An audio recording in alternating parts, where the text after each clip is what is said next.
இந்தியாவை வல்லரசாக்க இளைஞர்கள் என்ன செய்ய வேண்டும்? இந்தியாவை இனிமேலாம் வல்லரசாக்க முடியாது சார். ஏற்கனவே இந்தியா வல்லரசுங்க.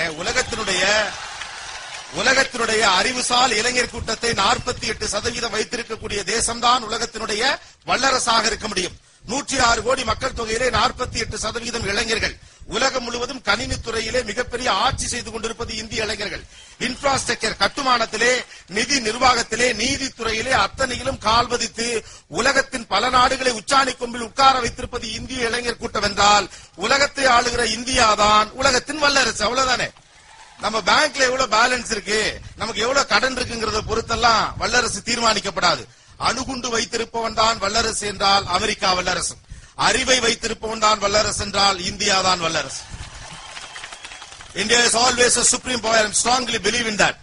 விவேகானந்தர் காலத்திலிருந்தே இந்தியா தான் வல்லரசு. வேற எந்த நாட்டிலும் இவ்வளவு ஒரு இளைஞர் சக்தி இல்லை. We are the supreme power. அதனாலதாங்க ஒபாமா ஓடி வரார். புரிஞ்சுக்கங்க. அதெல்லாம் ஒரு காலம் மன்மோகன் சிங்குகள் அமெரிக்காவுக்கு பயணம் செய்ததெல்லாம் பதவியேற்ற 10